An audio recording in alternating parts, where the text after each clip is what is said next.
Muchas gracias por su paciencia. Merci pour votre patience. Nous allons entamer notre dialogue interactif avec le rapporteur spécial sur la situation des droits de l'homme au Burundi. Je vous demande de bien vouloir prendre place. J'aimerais souhaiter la bienvenue au titulaire du mandat, M. Fortuné Gaëtan Zongo.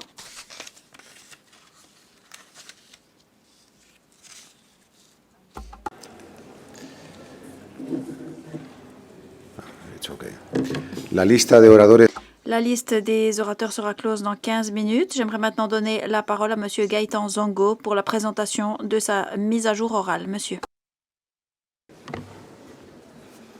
Monsieur le Président, distingués représentants, Mesdames et Messieurs, c'est un honneur renouvelé de me retrouver devant cette Assemblée pour la 62e session du Conseil.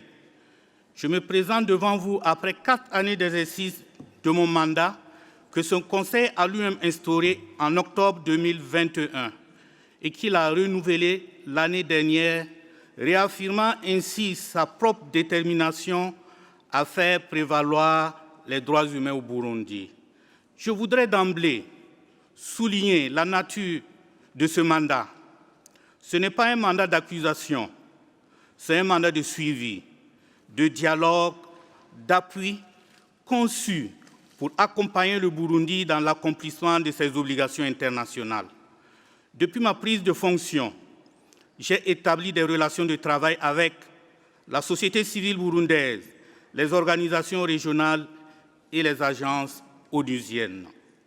Je reste pleinement disponible pour engager un dialogue constructif avec le gouvernement burundais sous toute forme qu'il jugera appropriée. Mon intervention préfigure les conclusions de mon rapport annuel en cours de finalisation qui sera soumis au Conseil dans les prochaines semaines. Monsieur le Président, le Burundi traverse une crise profonde des droits humains depuis avril 2015. Le pays est dans un cycle électoral qui a débuté en juin 2025 et cumulera avec les présidentielles de 2027. Les élections de 2025, remportées par le parti au pouvoir avec 96,5% des suffrages, se sont déroulées dans un contexte d'intimidation et d'arrestation arbitraire. La militarisation accrue des Imbonerakure, dont des formations paramilitaires ont été documentées dans plusieurs provinces, accroît le risque de violence à l'approche de 2027. La situation économique aggrave ces tensions. Après avoir cumulé à 45,5% en avril 2025, l'inflation demeure en mai 2026 à 20,8%, soit plus du double du seuil régional de la communauté de l'Afrique de l'Est. Les pénuries chroniques du carburant désorganisent les services essentiels et plus de 70% de la population vit sous le seuil de pauvreté. Monsieur le Président, sur le plan des droits civils et politiques, la liberté d'expression est gravement entravée par des dispositions pénales vagues telles que l'atteinte à l'intégrité du territoire national et la diffusion de fausses informations qui visent les journalistes, les blogueurs et les défenseurs des droits humains. La liberté d'association est également restreinte. Des organisations de la société civile font l'objet de poursuites au seul motif de leurs partenariats internationaux. L'indépendance judiciaire demeure profondément compromise, privant les victimes de toute perspective de justice effective. Les droits des femmes restent gravement bafoués. Plus de 105 féminicides ont été enregistrés en 2025 dans un contexte d'impunité persistante. S'agissant des droits économiques, sociaux et culturels, l'indice de développement humain du Burundi demeure parmi les plus bas au monde. Monsieur le Président, malgré les déclarations officielles, aucune source indépendante consultée dans le cadre de mon mandat n'a conclu à une amélioration structurelle.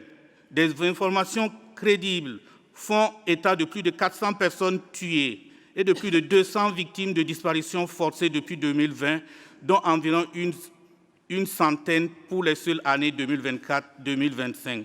Ces chiffres sont corroborés par le communiqué conjoint du 1er septembre 2025, co-signé par cette procédure spéciale qui documente 605 exécutions extrajudiciaires, 892 détentions arbitraires, 62 actes de torture et 200 cas de violences sexuelles. Il s'agit d'un faisceau cohérent et concordant d'informations émanant d'acteurs indépendants qui, malgré des méthodologies différentes, décrivent une réalité fondamentalement identique. Aucune enquête sérieuse n'est menée sur ces violations. Aucune responsabilité n'est établie. Aucune justice n'est rendue. Je me félicite à ce stade des libérations provisoires récentes des journalistes et d'hommes politiques après plusieurs mois ou années de détention, dont Sandra Mouoza, Kenny Claude et Alain Guillaume Bioni. Pour autant, ces gestes ne constituent pas à eux seuls un changement structurel. Le refus persistant du gouvernement burundais d'autoriser l'accès au rapporteur spécial au pays et le maintien de la fermeture du bureau du Haut-Commissariat aux droits de l'homme illustrent une non-coopération systémique. Depuis ma nomination en avril 2022, aucune demande d'accès n'a été accordée. La CNDH fait l'objet de méfiance et la commission Vérité et Réconciliation a été affaiblie par des pressions politiques. Mon mandat alors constitue le seul mécanisme indépendant pour surveiller la situation des droits humains au Burundi, ce qui justifie le maintien d'autant plus à l'approche des phases électorales à plus haut risque. En refusant de coopérer, le gouvernement burundais remet en cause l'autorité du Conseil et la légitimité du système onusien de protection des droits humains. Monsieur le Président, la question des réfugiés burundais constitue une préoccupation majeure et urgente de mon mandat. Depuis 2017, plusieurs milliers de réfugiés burundais sont rentrés dans leur pays en provenance de la Tanzanie et d'autres pays de la région, selon le HCR. Ce mouvement s'est fortement accéléré depuis la relance fin 2025 avec un objectif de 3 000 retours hebdomadaires, ce qui a conduit à la fermeture programmée du camp de Nduta en avril 2026. Le plan conjoint de rapatriement signé le 2 mars 2026 et estimé à 82 millions de dollars demeure largement non financé, ce qui compromet la réintégration durable des personnes rapatriées. Je tiens à reconnaître la générosité de la Tanzanie, dont la Tanzanie a fait preuve durant de nombreuses années. Toutefois, l'évaluation exhaustive tripartite Tanzanie-Burundi-HCR, rendue publique avant la relance des opérations, a révélé que très peu de réfugiés envisageaient un retour. Des informations crédibles font état de pressions multiformes visant à contraindre les réfugiés à s'inscrire sur les lieux de retour, fermeture d'écoles et structures de santé, démolition d'habitations, etc. Le principe de non-refoulement demeure absolu. Aucun État ne peut renvoyer une personne vers un pays où elle risque la torture, une disparition forcée ou une exécution extrajudiciaire. Par nature, les personnes qui rencontrent des difficultés après leur retour sont les plus difficiles à documenter. Souvent isolées, réduites au silence, voire disparues. L'absence de documentation ne saurait être interprétée comme une absence de risque.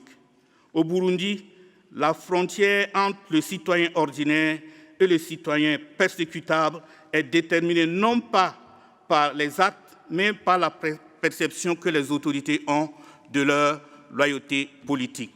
Cette imprévisibilité structurelle rend hasardeuse toute évaluation des risques fondée sur le seul profit déclaré de demandeurs d'asile. Ces risques de persécution post-retour ne sont ni théoriques ni hypothétiques, ils sont réels. Monsieur le Président, distingués représentants, Mesdames et Messieurs, avant de conclure, j'appelle tous les États accueillant des réfugiés à respecter strictement leurs obligations internationales, respecter les principes de non-refoulement et de confidentialité des procédures d'asile, procéder à des évaluations rigoureuses et individuelles de chaque situation.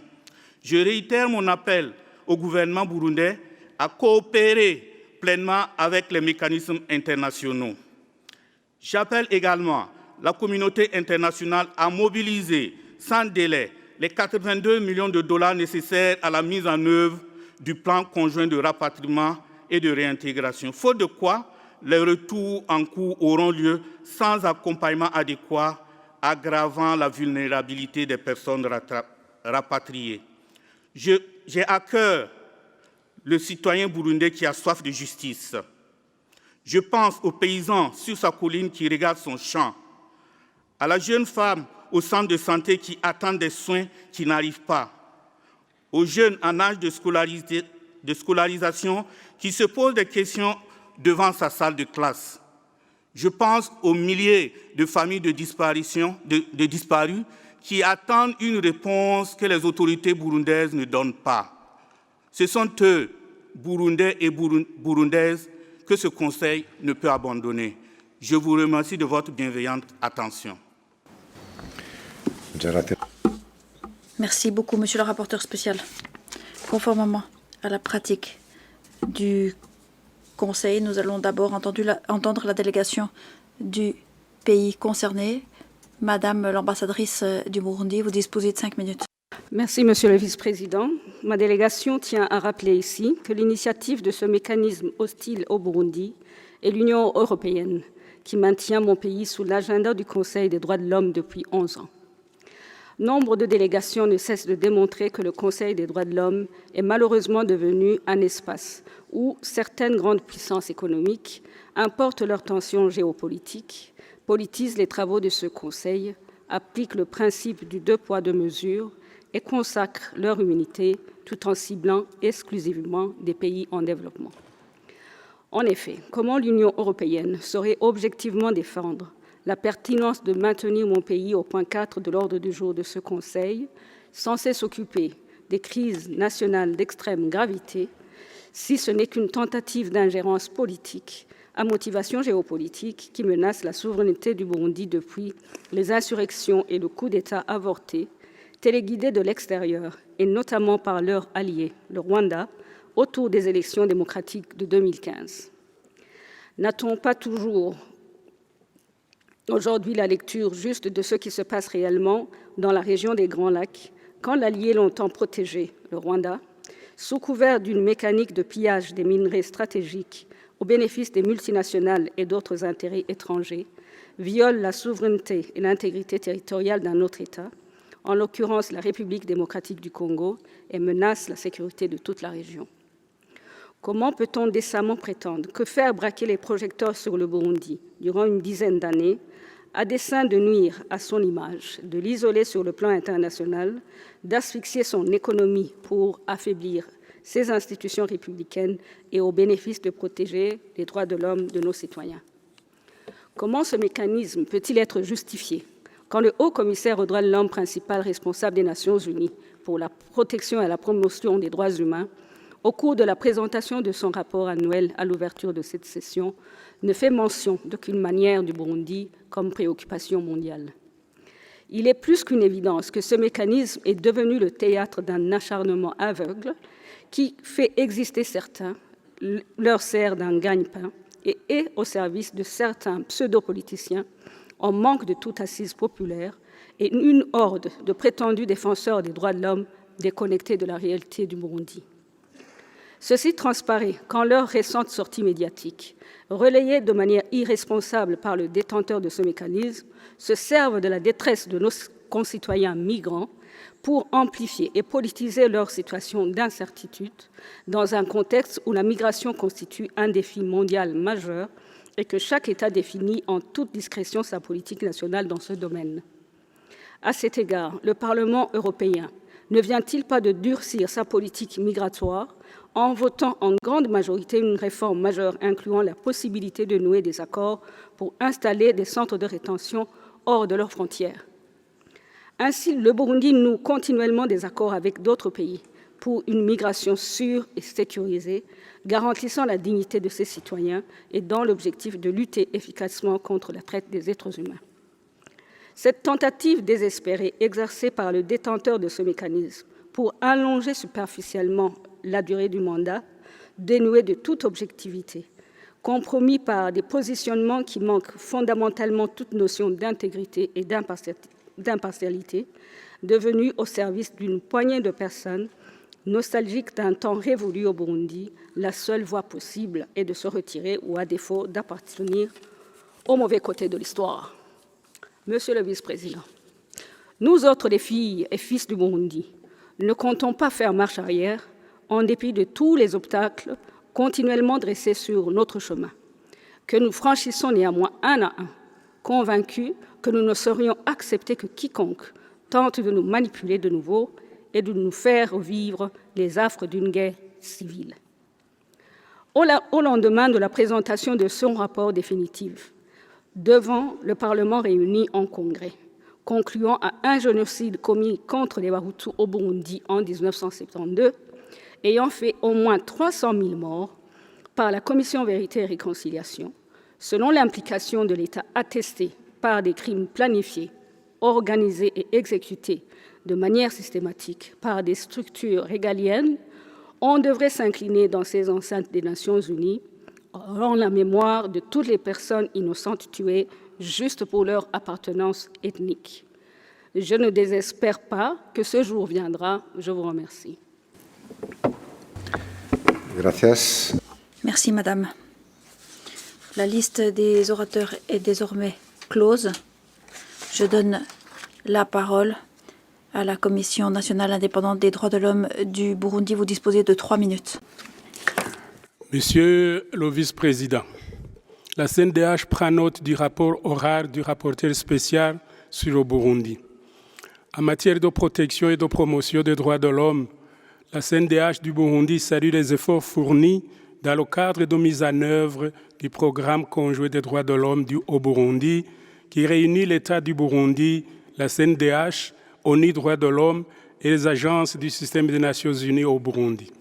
Sur le plan socio-économique, la CNDH note qu'elle est actuellement bonne sur l'ensemble du territoire burundais et salue les efforts du gouvernement dans la poursuite des réformes entreprises dans le cadre de la stabilisation macroéconomique. Tributaire de cette situation décrite, la situation des droits de l'homme au Burundi s'améliore progressivement. Sur le plan politique, la CNDH prend note de la déclaration commune de 32 partis politiques signée le 15 mai 2026, à travers laquelle il s'engage à œuvrer en faveur d'un processus électoral transparent, démocratique et pacifique en perspective de l'élection présidentielle prévue en mai 2027. La CNDH encourage aux parties prenantes la poursuite du dialogue inclusif et constructif. En cette période cruciale, la CNDH encourage l'État d'adopter des mesures préventives visant le renforcement de l'exercice de la liberté de réunion pacifique, d'expression et d'opinion, ainsi que l'agrandissement et l'ouverture de l'espace civique. En matière de protection sociale et assistance humanitaire adéquate en faveur des personnes rapatriées, réfugiées, demandeurs d'asile, la CNDH a déjà identifié des besoins de protection, d'assistance sociale et humanitaire auxquels font face ces catégories. La CNDH a en effet pris le gouvernement d'adopter davantage de mesures visant l'inclusion dans des programmes de protection sociale et de résilience en faveur de ces populations vulnérables. En matière de l'accès à la justice, de l'accès à un procès équitable, la CNDH note avec satisfaction la mise en place du décret numéro 100/022 du 12 mars 2026 visant le rapprochement des services judiciaires de la population et constate la mise en œuvre progressive de la politique nationale de désengorgement des prisons en vue d'améliorer les conditions de détention. À cette date, par ces mesures, le ministère public vient de relaxer 14% de la population carcérale. Parallèlement, la CNDH encourage les autorités judiciaires à exploiter l'ensemble des dispositions de la loi pénale burundaise en appliquant, en plus des mesures habituelles favorables à certains condamnés, les dispositions pénales relatives à la grâce amnistiante et à l'amnistie. La CNDH encourage le gouvernement à adopter davantage des mesures visant à l'autonomisation de la femme, la lutte contre le chômage des jeunes, qui constitue une masse laborieuse pour le développement du pays et le renforcement de la protection des droits de l'enfant. Gracias. Ha agotado su tiempo. Y voy a invitar ahora a las delegaciones interesadas a formular preguntas al relator especial y a hacer comentarios sobre su actualización. El tiempo de intervención para cada delegación será de 1 minuto y 30 segundos. Tiene en primer lugar la palabra la distinguida embajadora de Luxemburgo, que hablará en nombre de un grupo de países. Mr. Vice President, I have the honor to deliver this statement on behalf of our long-standing Benelux Union, Belgium, the Kingdom of Netherlands, and my own country, Luxembourg. We align with the statement of the European Union. We thank the Special Rapporteur for his oral update. We welcome the efforts taken to reduce the overpopulation in prisons, including through the release of prisoners, and call upon the authorities to address further structural problems affecting the independence of the judiciary and access to justice. 1 year before the 2027 presidential elections, civic space and media freedom remains under severe pressure, with ongoing intimidation and harassment targeting civil society actors, raising serious concerns. We regret that 9 years after the International Criminal Court opened an investigation into crimes against humanity that were allegedly committed between April 2015 and October 2017, Burundi continues its policy of non-cooperation. Finally, we call on the Burundian authorities to cooperate with the Special Rapporteur, as well as other thematic special procedures, and allow them to conduct a country visit. Mr. Special Rapporteur, what actions should be prioritized to create an enabling environment for civil society, human rights defenders, and the media in Burundi, in particular in the run-up to the 2027 presidential elections? Gracias. Thank you. Tiene la palabra el distinguido embajador de Letonia en nombre de un grupo de países. Mr. Vice President, I have the honor to speak on behalf of the Nordic Baltic states. We thank the Special Rapporteur for the latest update and continued efforts to monitor the human rights situation in Burundi. We reiterate our call on the government of Burundi to engage in constructive cooperation with the UN human rights mechanisms, in particular by granting the Special Rapporteur unhindered access and by reopening of the OHCHR country office. We remain deeply concerned by ongoing political and civil suppression, severe restrictions on freedom of opinion, expression, and peaceful assembly, as well as cases of arbitrary detentions, extrajudicial executions, torture, and sexual and gender-based violence. We are particularly alarmed by reports of the involvement of state agents and pro-government groups in these violations and abuses, which further undermine the rule of law and human rights protection in the country.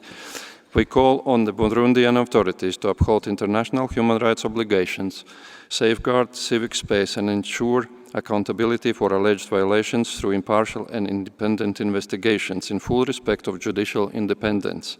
Mr. Special Rapporteur, what concrete and immediate steps could the international community consider to support the protection of human rights in Burundi? I thank you. Gracias. Tiene la palabra la distinguida embajadora de la Unión Europea. Monsieur le Vice-président, Monsieur le rapporteur spécial, l'Union européenne vous remercie pour cette actualisation orale et soutient votre mandat. Malgré des avancées positives et libération de quelques prisonniers politiques, de nombreuses violations des droits fondamentaux persistent, notamment les arrestations et détentions arbitraires, les disparitions forcées, des actes de torture, ainsi que la violence sexuelle et basée sur le genre. L'UE exprime sa préoccupation face aux intimidations et représailles subies par la société civile, les défenseurs des droits humains et les journalistes. Nous appelons les autorités burundaises à mettre fin à l'impunité et à s'attaquer aux défis persistants auxquels est confronté le pouvoir judiciaire. La participation du Burundi au Comité pour l'élimination de la discrimination raciale est positive et nous encourageons le pays à renouer avec tous les mécanismes des droits humains. Nous appelons le gouvernement à accorder au rapporteur spécial l'accès au pays et à mettre en œuvre les recommandations de la commission d'enquête. L'UE encourage le Burundi à garantir l'indépendance de la CNIDH, qui est essentielle à la promotion et la protection des droits de l'homme. Nous encourageons enfin la réouverture du bureau du Haut-Commissaire pour les droits humains, gage de coopération et de soutien technique. Monsieur Zongo, quels sont les obstacles principaux à la mise en œuvre de recommandations de la commission d'enquête? Je vous remercie. Gracias. Tiene la palabra la representación de la República Bolivariana de Venezuela. Gracias, señor vicepresidente. Venezuela reconoce los esfuerzos emprendidos por el gobierno de Burundi y su voluntad política para promover y proteger los derechos humanos de su pueblo. Rechazamos la politización y la selectividad que persisten en este Consejo mediante la imposición de mandatos que carecen del consentimiento y de la cooperación del Estado concernido. Tales prácticas contravienen los propósitos y principios de la Carta de las Naciones Unidas, en particular el respeto a la soberanía, la igualdad soberana de los Estados y la no injerencia a los asuntos internos. Lamentamos que se continúen promoviendo mecanismos que no generan un impacto positivo en la situación de los derechos humanos en el terreno y que por el contrario debilitan el diálogo, la cooperación y el entendimiento mutuo, que constituyen los únicos medios eficaces para apoyar a los Estados en el fortalecimiento de sus capacidades nacionales. En lugar de destinar importantes recursos a este tipo de mecanismos, se debería privilegiar la cooperación técnica y el fortalecimiento de capacidades conforme a las prioridades y necesidades del Estado. Por ello, reiteramos nuestro llamado a este Consejo a retomar los principios de no selectividad, imparcialidad y objetividad, poniendo fin a prácticas que instrumentalizan los derechos humanos con fines políticos y continúan socavando la credibilidad de este órgano. Muchas gracias, señor vicepresidente. Gracias. Tiene la palabra la distinguida representación de Sudán del Sur. Mr. Vice President, South Sudan takes note of the Special Reporter's oral update on the human rights situation in Burundi. As a fellow member of the East African Community and Great Lakes region, South Sudan attaches great importance to regional peace, stability, and institutional strengthening, and commends the government of Burundi for its ongoing engagement with regional mechanisms and for its effort towards peace building, socio-economic development, and national reconciliation. We further welcome the government of Burundi's commitment to strengthening its national institution and human rights framework through a process centered on national ownership, and we firmly maintain that the promotion and protection of human rights are most effectively advanced through constructive engagement, mutual respect, and genuine technical cooperation and capacity building in full alignment with national priorities of state sovereignty. South Sudan remains concerned by the continued reliance on country-specific mandate under Item 4 that lack the consent of the state concerned. As such, approaches risk politicizing the Council work rather than fostering practical progress on the ground, and therefore calls the Human Rights Council for reassessment of Burundi under Item 4. Thank you, Mr. Vice President. Gracias. Tiene la palabra la distinguida representación de la República Democrática del Congo. Monsieur le Vice-président, la République démocratique du Congo remercie le rapporteur spécial pour sa mise à jour orale et réaffirme son attachement aux principes fondamentaux d'universalité, d'impartialité et de coopération non sélective. La RDC tient à saluer les efforts constants et les progrès concrets réalisés par le gouvernement burundais dans le renforcement de ses institutions démocratiques et la promotion de l'état de droit. Ces réformes témoignent de la volonté manifeste des autorités burundaises de placer la dignité humaine au cœur de l'action publique. Face à ces avancées positives, la RDC estime qu'il est désormais opportun de faire évoluer les modalités d'engagement avec le Burundi. Nous encourageons le Conseil à privilégier les mécanismes universels tels que l'examen périodique universel qui offre un cadre idéal pour un dialogue d'égal à égal. La RDC estime que les droits de l'homme doivent reposer sur l'égalité souveraine des États. Le maintien d'un mécanisme sélectif sur un État, alors même que les progrès vérifiables sont enregistrés, n'encourage pas la collaboration. Nous encourageons le Conseil à toujours privilégier les approches qui respectent le principe d'universalité et qui évitent le double standard, car elles ont l'avantage d'être productives et de renforcer sa crédibilité. Pour conclure, nous appelons la communauté internationale à soutenir le Burundi par le biais de l'assistance technique et du renforcement des capacités sur la base des priorités définies par le pays lui-même afin de pérenniser les acquis actuels. Je vous remercie. Gracias. Tiene la palabra la distinguida embajadora de Ruanda. Merci, Monsieur le Vice-président. Le Rwanda prend note de la mise à jour orale du rapport spécial sur la situation des droits de l'homme au Burundi. Les progrès en matière de droits de l'homme au Burundi doivent être poursuivis par des réformes nationales crédibles, un engagement constructif avec l'examen périodique et universel et les organes conventionnels, une coopération avec les mécanismes régionaux pertinents et un dialogue renouvelé avec le Haut Commissariat des droits de l'homme. Le Rwanda encourage le Burundi à prendre des mesures concrètes, renforçant la confiance, élargissant la participation civique et politique et garantissant que les institutions nationales soient responsables de la protection des droits de l'homme et de la dignité de tous les Burundais. The unsubstantiated allegations on Rwanda by l'ambassadeur Nkeragibirirwe should be dismissed. Burundi must focus its efforts on improving its human rights situation rather than scapegoating a neighboring country. It is particularly troubling that a state currently holding the rotational chairmanship of the African Union is engaging in armed conflicts in the DRC instead of exercising leadership and responsibility that the role requires. Je vous remercie, Monsieur le Président. Gracias. A continuación tiene la palabra la representación de la República Democrática Popular de Corea. Thank you, Mr. Vice President. We acknowledge the efforts made by the government and people of Burundi to promote national stability, development, and the well-being of its people. We firmly believe that the promotion and protection of human rights should be pursued on the basis of respect for the sovereignty, independence, and territorial integrity of states. In this regard, we remain concerned about the approaches that lead to pressure and confrontation rather than constructive dialogue and cooperation. We reiterate our principled position that the human rights issues should not be politicized or used as a tool to exert pressure on sovereign states. Therefore, we reject the mandate and its extension of the Special Rapporteur on Burundi.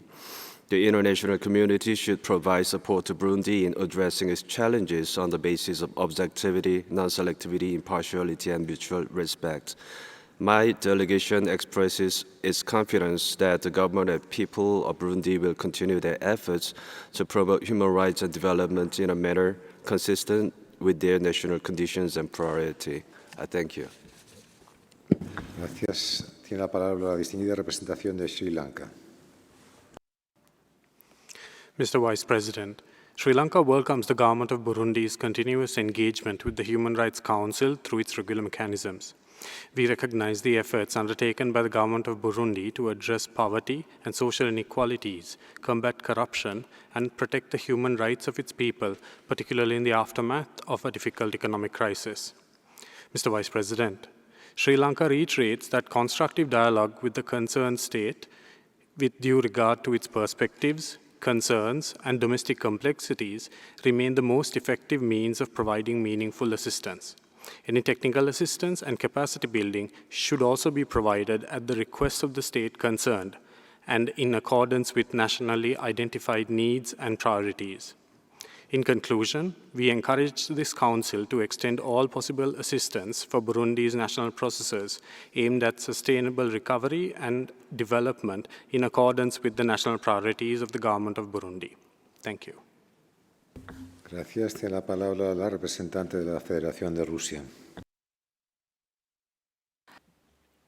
Monsieur le Président, la Russie continue de suivre avec attention la situation au Burundi. Nous constatons avec satisfaction que les autorités de cet État continuent de mener un travail pour défendre les droits de l'homme. Dans le pays, il existe un Conseil national pour la réconciliation nationale et la réconciliation, un mécanisme pour empêcher le génocide et les crimes de guerre.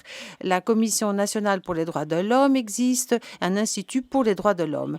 Nous nous félicitons des efforts consentis pour empêcher toute discrimination au Burundi contre les minorités ethniques.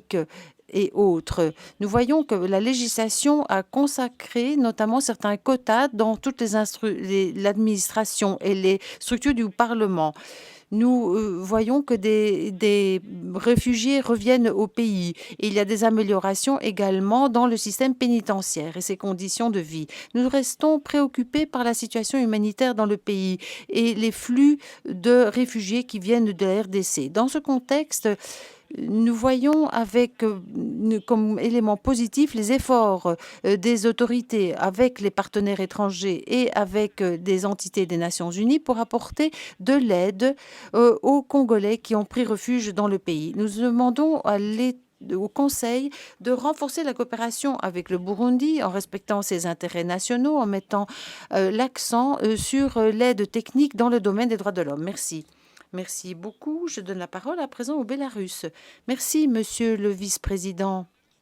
Le Bélarus est contre des mandats spécifiques à des pays sans le consentement du pays. Ce sont des éléments qui vont contre le dialogue, qui réduisent les possibilités d'efforts communs pour promouvoir les droits de l'homme et les défendre. Nous sommes convaincus que ce n'est qu'en refusant la pression, que l'évaluation et le dialogue constructif et l'aide aux efforts nationaux dans le domaine des droits de l'homme qui peuvent contribuer à de vrais progrès sur le terrain. Nous saluons au Burundi le fonctionnement de toute une série d'institutions nationales pour défendre les droits de l'homme et nous soulignons qu'il est indispensable de les appuyer. Nous voyons aussi avec satisfaction les efforts des autorités burundaises pour faire progresser les droits sociaux et économiques malgré le contexte très difficile et également le fait que les autorités veulent appuyer le mécanisme universel et le travail avec les partenaires internationaux. Merci. Merci beaucoup. Je donne la parole à présent au Soudan. Merci, Monsieur le Vice-président. Nous avons pris connaissance de la mise orale du rapporteur spécial ainsi que les observations et les recommandations qui y figurent. Nous nous félicitons des initiatives du Burundi pour promouvoir et protéger les droits de l'homme, renforçant ainsi la gouvernance, les réformes juridiques, le développement sociétal et économique, en allant de l'avant dans la réconciliation, le dialogue et la justice transitionnelle, le respect des échéances électorales en garantissant ainsi le choix des représentants des citoyens. Le Burundi a fait montre de vouloir interagir avec les mécanismes des droits de l'homme. Le Burundi participe d'une manière efficace dans les institutions africaines et dans les forums internationaux, y compris au sein de ce Conseil et dans le cadre de l'examen périodique universel. Nous appelons le HCDH à fournir l'aide technique au Burundi compte tenu des besoins et des priorités nationales. Merci, Monsieur le Vice-président. Merci beaucoup. Je donne la parole au Royaume-Uni. Thank you, Mr. Vice President. The United Kingdom thanks the Special Rapporteur for his update. We recognise the importance of his mandate and encourage the government of Burundi to grant the Special Rapporteur access. The UK is concerned by ongoing reports of shrinking civic space and the suppression of opposition voices in Burundi. As we approach the 2027 election, we ask the government of Burundi to ensure that all Burundian people can exercise their democratic rights and express their views peacefully without fear of intimidation.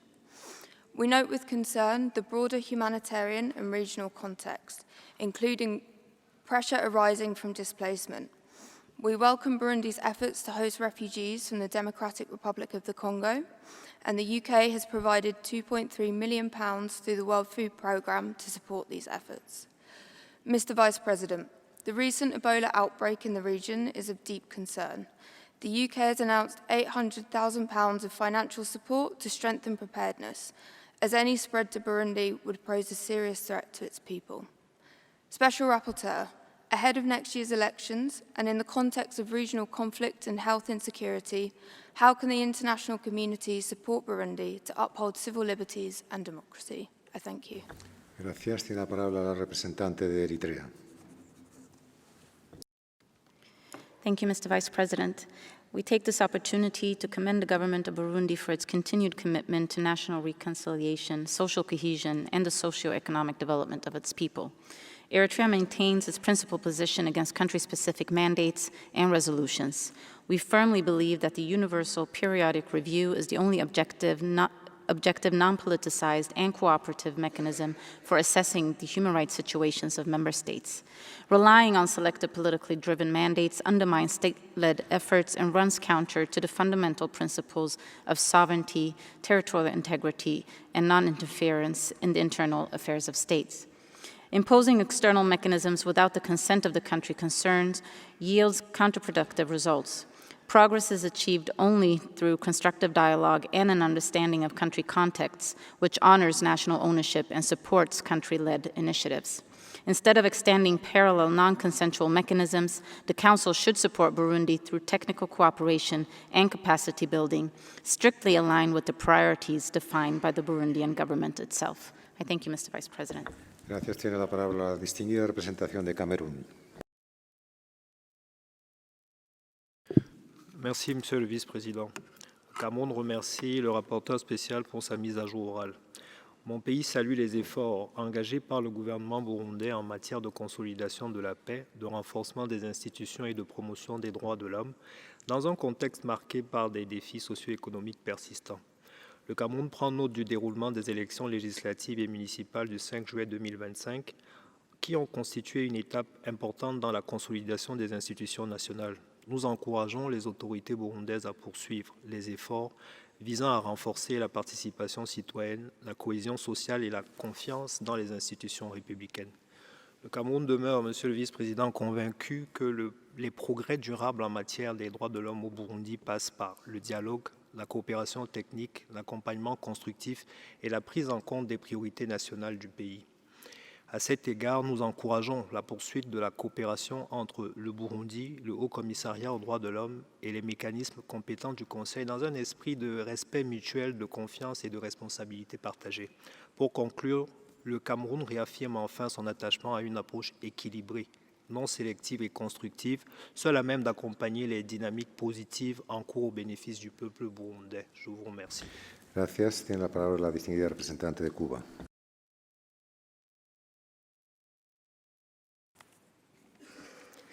Señor Vicepresidente, Cuba reitera su rechazo a las resoluciones injerencistas que en nada contribuyen a la causa de los derechos humanos, como ocurre en el caso de Burundi. Los mecanismos impuestos sin el consentimiento del país concernidos nunca son efectivos porque anulan el diálogo y la cooperación, única vía legítima para la promoción y protección de los derechos humanos. Los informes que se presentan al Consejo deben estar rigurosamente basados en hechos y fuentes confiables, nunca en reportes difamatorios y sesgados. El examen de la situación de los derechos humanos en cualquier país, incluyendo en Burundi, debe ser plenamente consistente con los principios de imparcialidad, objetividad, respeto mutuo y estricto respeto de la soberanía de los Estados. Los intentos de vulnerar la soberanía de Burundi y de imponer a ese país un mecanismo externo que desconoce su realidad nacional son inaceptables e incompatibles con la Carta de las Naciones Unidas y el derecho internacional. Cuba reitera su llamado a abandonar los enfoques injerencistas y punitivos y a promover en su lugar el diálogo constructivo y la cooperación genuina, basado en los principios de universalidad y de indivisibilidad y no selectividad en el tratamiento de los derechos humanos. Muchas gracias. Gracias. Tiene la palabra la distinguida representación de Suiza. Monsieur le Vice-président, la Suisse remercie le rapporteur spécial pour sa mise à jour orale. Nous regrettons que le rapporteur spécial n'ait toujours pas accès au pays, en dépit du fait que le Burundi ait adressé une invitation permanente depuis 2013. La Suisse demeure préoccupée par la situation des droits de l'homme au Burundi, notamment en ce qui concerne les restrictions de l'espace civique, les actes d'intimidation et des arrestations arbitraires. Nous déplorons aussi la persistance des violences basées sur le genre et des dispositions légales criminalisant certaines catégories de la population, ceci dans un contexte socio-économique dégradé. La Suisse prend également note de certaines avancées, notamment dans les efforts de désengorgement de la population carcérale, ainsi que dans la représentation des femmes au Parlement. Nous encourageons les autorités burundaises à coopérer pleinement avec les mécanismes onusiens et à mettre en œuvre les recommandations du rapporteur spécial. Nous encourageons aussi les autorités à recourir pleinement à la coopération technique offerte par le système des Nations Unies en matière de droits de l'homme. Monsieur le rapporteur spécial, à l'approche de l'élection présidentielle de 2027, quels sont les principaux facteurs de risque de violation de droits de l'homme et quelles actions préventives devraient être privilégiées afin de garantir un environnement propice à un processus électoral apaisé, inclusif et garantissant le plein exercice des libertés fondamentales? Je vous remercie. Gracias. Tiene la palabra la distinguida representación de Etiopía.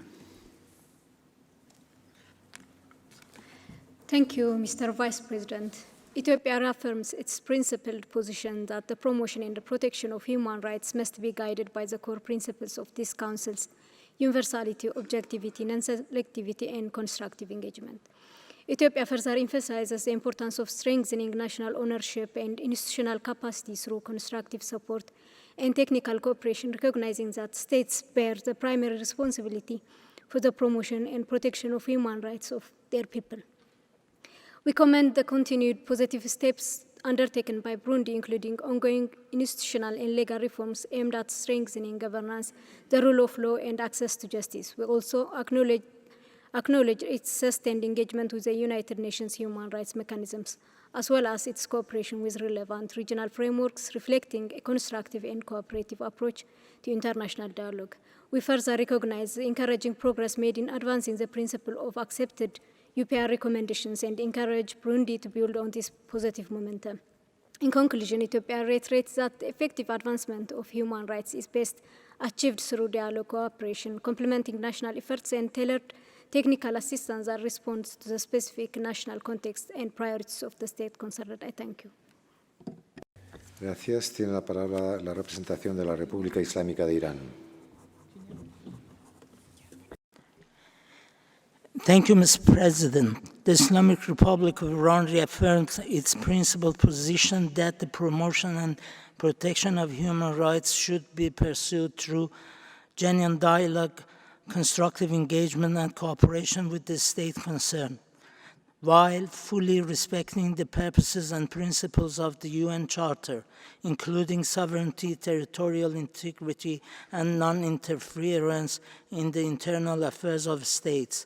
In this regard, we believe the country-specific mandates should not be established or renewed without the consent and cooperation of the state concerned. We encourage continued engagement with the government of Burundi through dialogue based on its priorities and national circumstances.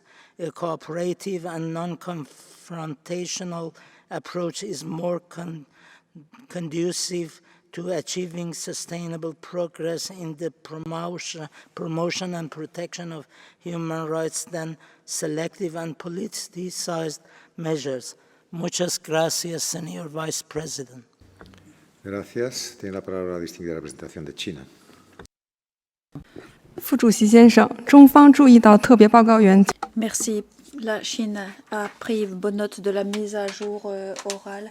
La Chine se félicite des efforts déployés par le gouvernement en vue d'une meilleure stabilité et en vue d'une réconciliation, sans parler des efforts déployés pour faire respecter les droits de l'homme. Nous réitérons le fait qu'il est important de respecter la souveraineté et l'indépendance et la non-ingérence dans les affaires domestiques des États. Regrettablement, certains pays ont ignoré la requête réitérée du Burundi et d'autres pays pour que ces procédures ne se fassent pas au détriment de la souveraineté des États. En plus de cela, cela utilise des ressources déjà très maigres du système international des droits de l'homme. Merci beaucoup. Gracias. Merci beaucoup. Nous allons, si les interprètes nous le permettent, entendre le dernier orateur prévu, c'est le Kenya. Takes note of the SR oral update and further takes positive note of the progress made by the brotherly nation of Burundi in advancing national reconciliation, strengthening institutional frameworks, and engaging with regional and international partners. These efforts are important steps towards consolidating peace, stability, and sustainable development. We underscore the importance of continued constructive engagement and dialogue and cooperation between Burundi and relevant human rights mechanisms, and we emphasize that support from the international community should be aligned with Burundi's national priorities and development strategies and delivered in a manner that respects national ownership and sovereignty. We further highlight the critical role of capacity building, technical assistance, and inclusive dialogue in addressing remaining challenges and fostering long-term resilience. In this regard, we encourage sustained collaboration with regional actors to support Burundi's continued progress. We remain committed to supporting initiatives that promote cooperation, mutual trust, and tangible improvements in the enjoyment of human rights on the ground. I thank you. Place. Merci beaucoup. Merci. Nous avons ainsi terminé cette partie de la matinée, mais cet après-midi, nous aurons un programme très chargé. Tout d'abord, nous aurons son Excellence M. Tarek Mitri, vice-premier ministre de la République du Liban, et qui s'exprimera devant le Conseil. Ensuite, nous poursuivrons nos travaux sur le Burundi. Puis, nous aurons un dialogue sur avec le rapporteur spécial sur la situation des droits de l'homme au Bélarus. Puis nous aurons la situation des droits de l'homme au Myanmar, ainsi que la présentation de la mise à jour orale sur la situation des droits de l'homme au Nicaragua. Si le temps nous le permet, le Conseil entendra la présentation du rapport du groupe de travail sur la question des droits de l'homme et les entreprises transnationales. Je déclare close la 21e séance de la 62e session du Conseil des droits de l'homme. La séance est levée.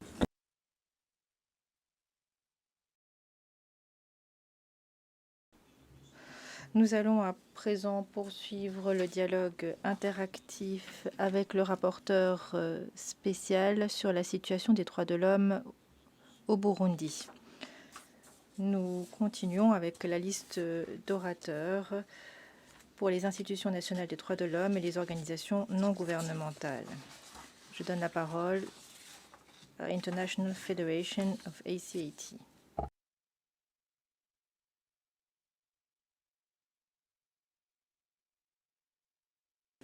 Merci, Monsieur le Président. Monsieur le rapporteur spécial, les organisations ACAT Burundi, SOS Torture Burundi, la FIACAT, l'OMCT et IVOS vous remercient pour votre mise à jour. Nous sommes profondément préoccupés par les renvois forcés de réfugiés burundais. En Tanzanie, les prises d'empreintes forcées, la privation d'aide alimentaire et les restrictions imposées aux réfugiés montrent que ces retours ne sont pas volontaires. Le HCR a lui-même dénoncé ces pratiques. Excellence, comme de nombreux Burundais, je souhaiterais pouvoir retourner dans mon pays et témoigner que les droits humains y sont respectés et que les réfugiés peuvent rentrer en toute sécurité. Malheureusement, ce n'est pas la réalité. Les enlèvements, les arrestations arbitraires et les disparitions forcées persistent. Les réfugiés de retour demeurent particulièrement vulnérables et plusieurs ont été arrêtés arbitrairement dès leur retour. Monsieur le rapporteur spécial, à l'approche de l'élection présidentielle 2027, quelles actions la communauté internationale peut-elle prétendre pour prévenir une nouvelle recrudescence des violations des droits humains et mettre fin au renvoi forcé des réfugiés burundais? Je vous remercie. Muchas gracias. Merci. Je donne la parole à International Rehabilitation Council for Torture Victims.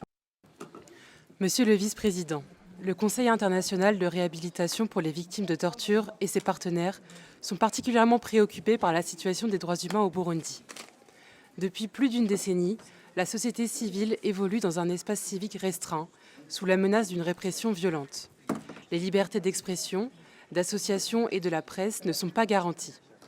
Les organisations offrant des services de réhabilitation aux victimes de torture doivent se concentrer dans la capitale et agir avec la plus grande discrétion. Les défenseurs des droits humains, loin d'être protégés, sont pris pour cible, intimidés et menacés. L'absence d'état de droit empêche toute enquête indépendante. Peu aboutissent et l'impunité prévaut, d'autant que les responsables de torture relèvent souvent de l'appareil étatique lui-même. La mort suspecte du ministre de la Communication, Gabi Bougaga, retrouvé sans vie le 16 avril 2026 et qualifié d'accident sans justification crédible, illustre cette culture. Si le décès d'un ministre ne suscite aucune enquête sérieuse, que peuvent espérer les victimes ordinaires ? S'y ajoute la fermeture de la frontière rwandaise depuis plus d'1 an, aux lourdes conséquences économiques pour la population frontalière. Nous demandons au rapporteur spécial quelles mesures concrètes l'État doit-il prendre pour restaurer l'espace civique en amont des élections présidentielles de l'an prochain. Je vous remercie. Muchas gracias. Merci. Je donne la parole à Vivat International. Mr. Vice President, Vivat International and co-signing NGOs alarmed this Council of the worsening humanitarian situation for Burundian refugees in Tanzania's Nyarugusu camp. Deeply concerning is the reports of military-led security operations involving severe physical violence, systematic demolition of shelters, and forced repatriation to Burundi. This escalation disproportionately harms vulnerable women, children, and persons with disabilities who are currently denied essential medical treatment. These actions directly contradicts international legal obligations under the principle of non-refoulement and fundamentally compromises the mandate of the UNHCR.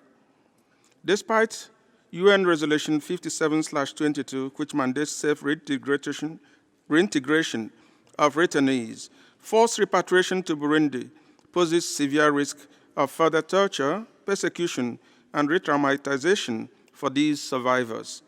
We therefore call upon this Council to urgently mobilize UNHCR to expedite immediate relocation of verified protection cases to safe third countries and diplomatically engage with the Tanzanian government to halt shelter destruction until a sustainable multi-stakeholder framework is established. Thank you. Muchas gracias. Cedo la palabra a Eastern Horn of Africa Human Rights Defenders Project. Merci. Monsieur le rapporteur spécial, nous saluons votre mise à jour. Alors que nous nous préparons à HRC 63 et à l'approche de l'élection présidentielle de 2027, nous exhortons les États à veiller à ce que la situation au Burundi fasse l'objet d'une surveillance étroite. Alors que les autorités intensifient leur répression, il faut préserver le rôle de documentation du rapporteur et sa capacité à faire rapport au Conseil. Dans un contexte de crise économique et de pénurie, et alors que le Burundi subit les répercussions du conflit dans l'est de la RDC, l'espace civique reste fortement restreint. Des incidents récents illustrent à quel point les droits sont interdépendants et comment les restrictions des droits civils affectent la jouissance des droits économiques et sociaux. En novembre 2025, par exemple, le journaliste Léonard Maroa a été pris pour cible par des Imbonerakure alors qu'il couvrait la distribution de produits agricoles. Interpellé puis traîné dans un entrepôt et contraint de supprimer les images qu'il avait prises. Nous prenons acte du verdict concernant la journaliste Sandra Muhoza. Tout en nous réjouissant de sa libération, nous réaffirmons que Mme Muhoza, qui avait été condamnée à 4 ans de prison pour atteinte à l'intégrité du territoire national et incitation à la haine raciale, n'aurait jamais dû être incarcérée. Elle était en détention depuis 2 ans à la suite d'une procédure judiciaire opaque. Monsieur Zongo, comment évaluez-vous l'évolution de l'espace civique pour ceux qui travaillent sur la situation des droits économiques, sociaux et culturels? Merci. Muchas gracias. Cedo la palabra a Human Rights Research League, a través de vidéo. Merci, Monsieur le Président. Nous restons préoccupés par le refus persistant du gouvernement burundais d'engager un dialogue national avec les partis d'opposition afin de répondre à leurs préoccupations légitimes concernant le manque de transparence et les irrégularités du processus électoral. Compte tenu du dernier scrutin défectueux, avec les intimidations, des arrestations arbitraires, des disparitions forcées et l'exclusion du principal opposant, la réticence des partis d'opposition à participer aux élections présidentielles de l'année prochaine sans un dialogue national préalable et sans assurance quant à la mise en place d'un processus électoral plus transparent est tout à fait compréhensible. Critiquer les partis d'opposition pour leur position en leur reprochant de la menace permanente du boycott à chaque cycle électoral et les accuser d'être ainsi responsables d'une démocratie dysfonctionnelle, comme l'a fait la secrétaire nationale du parti au pouvoir, Doriane Munecero, au lieu d'aborder leurs préoccupations en dit long. Nous réitérons également que la persistance du manque d'indépendance et d'impartialité de la justice et le rétrécissement continu de l'espace civique sont incompatibles avec les exigences d'une démocratie fonctionnelle guidée par l'état de droit. Monsieur Zongo, dans ce contexte, que doit faire ce Conseil et ses États membres face aux violations persistantes des droits démocratiques? Je vous remercie. Muchas gracias. Cedo la palabra a Interfaith International. Monsieur le vice-président, je remercie l'expert pour sa mise à jour orale. Depuis 2015, le Burundi traverse une crise multiforme avec un afflux massif de réfugiés fuyant le conflit dans l'est de la République démocratique du Congo. Des femmes, des enfants vivent dans des centres de transit ou des camps sans eau potable, dans des conditions d'hygiène insupportables. À cela s'ajoute le manque de financement qui aggrave la situation humanitaire. Le Burundi est toujours confronté aux difficultés internes en dépit de la promulgation du décret sur les partis agréés en mai 2026. La restriction de la liberté d'expression, de réunion et de participation de l'opposition politique sont documentées lors des élections locales et législatives de 2025. Notre organisation s'inquiète de la dérive autoritaire du gouvernement qui empêche les défenseurs des droits de l'homme de jouer leur rôle dans la promotion de l'état de droit. Nous encourageons le gouvernement de favoriser le retour de tous les exilés politiques et de créer un soubassement durable pour une paix effective entre tous les Burundais. En conclusion, Interfaith International exhorte les autorités burundaises de s'acquitter de ses obligations en matière des droits de l'homme et de respecter les traités internationaux. Muchas gracias. Cedo la palabra a Organización Internacional para los Países menos adelantados. Mr. Vice President, Burundi risks becoming a forgotten crisis. While international attention shifts elsewhere, women and girls continue to face widespread sexual and gender-based violence, persistent exclusion, and entrenched impunity. Our partners on the ground continue to document these violations, alongside civic space and ongoing barriers to education and protection. Women activists, journalists, and civil society actors face persistent harassment, intimidation, and restrictions on civic participation. This repression has a gendered impact, contributing to the silence of women in public life. When women are silenced, civic space shrinks for everyone. When violence goes unpunished, trust in institutions erodes. And when women are excluded, democratic legitimacy is undermined. The commitments of the Arusha Agreement cannot be fulfilled while women and girls continue to face violence and exclusion without justice, accountability, or redress. As Burundi moves towards the 2027 presidential elections, the protection and meaningful participation of all civilians is critical. This is central to democracy, accountability, and lasting peace. These elections present an opportunity for the government of Burundi to renew its commitment to democratic governance, ensuring that the will of the people is freely expressed through inclusive, credible, and violence-free elections, backed by real protection and accountability. Thank you. Muchas gracias. Cedo la palabra al Centro de Comercio Internacional para el Desarrollo. Merci, Monsieur le Président. Le CECID demeure préoccupé par la poursuite du harcèlement dont font l'objet les acteurs de la société civile, des défenseurs des droits de l'homme ainsi que des journalistes et médias indépendants au Burundi. L'environnement, où la liberté d'association, d'expression et de participation publique est restreinte, fragilise l'état de droit et limite les possibilités d'un débat démocratique pluraliste. Nous restons également alarmés par les dysfonctionnements du système judiciaire, notamment lorsque l'indépendance de la justice est mise en cause ou lorsque les procédures judiciaires sont perçues comme susceptibles d'affecter l'exercice des libertés fondamentales et la confiance des citoyens dans les institutions. Nous appelons les autorités burundaises à privilégier un dialogue inclusif avec l'ensemble des acteurs sociopolitiques et de la société civile afin de renforcer la cohésion nationale et de favoriser un climat propice à la réconciliation. Nous invitons également les autorités à réexaminer les poursuites engagées contre les opposants politiques, dans le respect des garanties d'un procès équitable, à procéder à la libération de toutes les personnes détenues pour des motifs politiques conformément à leurs obligations internationales et à coopérer pleinement avec les titulaires de mandats au titre des procédures spéciales. Je vous remercie. Muchas gracias. Merci. Je donne la parole à Shaanxi, Association Patriote Volontaire. 特别报告员、各位代表，我是国际 Monsieur le vice-président, monsieur le rapporteur spécial, je suis le fondateur de l'organisation du Pacte patriotique international qui promeut le principe aimer son propre pays sans nuire aux intérêts des autres nations. Le rapport confirme les problèmes de défi, les problèmes d'insécurité alimentaire menaçant le droit à la survie de millions de personnes. Cela démontre une fois de plus que pour le peuple burundais, le droit au développement constitue la base de la protection des droits de l'homme. Sans développement national, sans sécurité économique et alimentaire, tous les autres droits sont impossibles à réaliser. Nous pensons que le véritable patriotisme consiste à défendre les droits des nations au développement et à garantir le droit du peuple à être à l'abri de la faim et de la pauvreté. Nous appelons la communauté internationale à respecter la souveraineté du Burundi, à mettre fin aux sanctions unilatérales, à accroître l'aide au développement et à améliorer la situation des droits de l'homme par la coopération plutôt que par la pression. Nous vous invitons tous au Forum d'automne de l'Organisation du Pacte patriotique international que nous organiserons à l'Office des Nations Unies à Nairobi le 21 septembre. Le thème en sera le Pacte patriotique international et le droit de la nation au développement.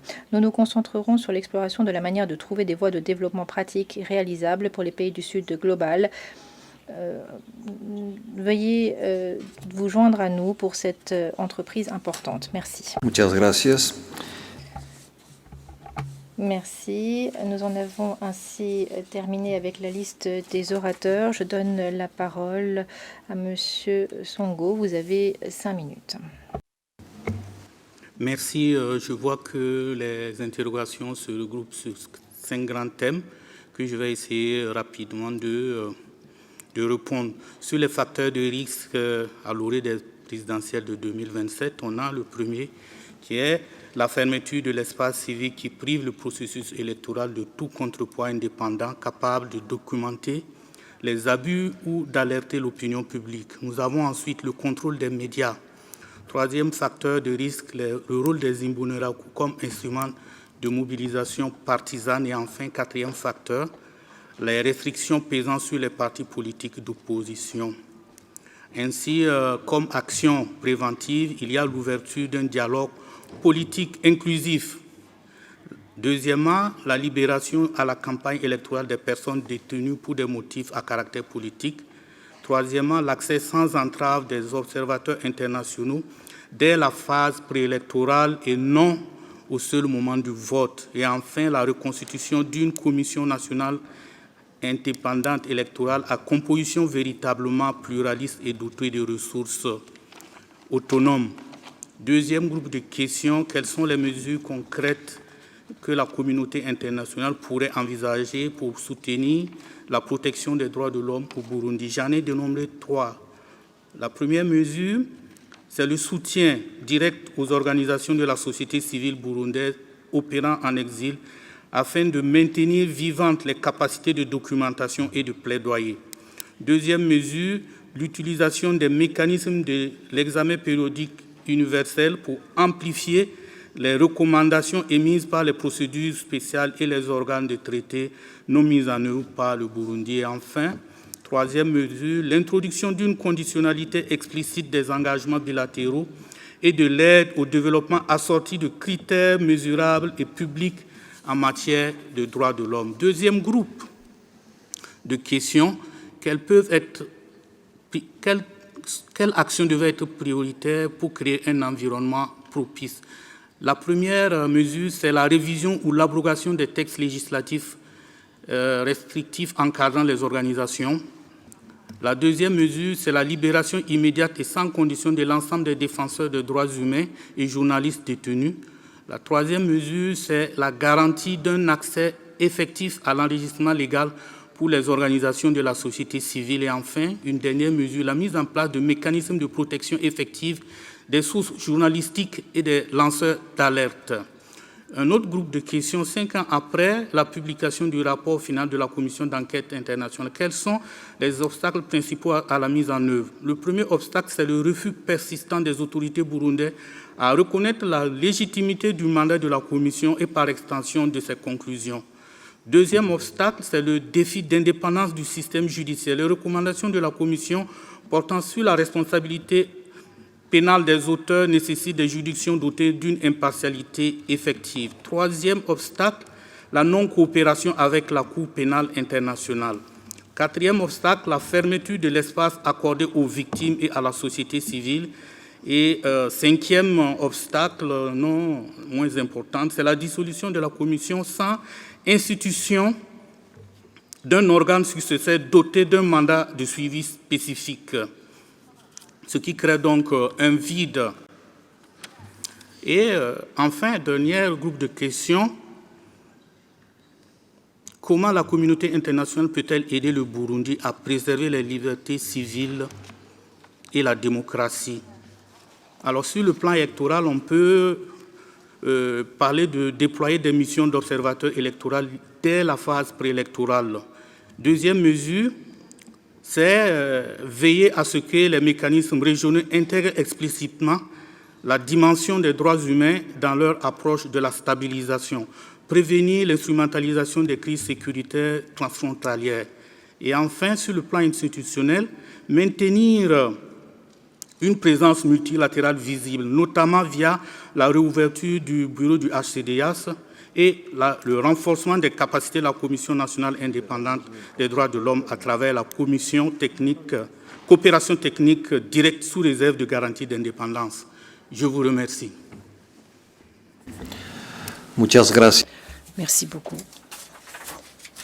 Nous avons terminé ce dialogue interactif. Je souhaiterais remercier M. Gaëtan Zongo d'avoir participé à ce dernier. Nous allons interrompre brièvement nos travaux pour une pause technique avant de continuer avec le dialogue interactif avec le rapporteur spécial sur la situation des droits de l'homme au Bélarus.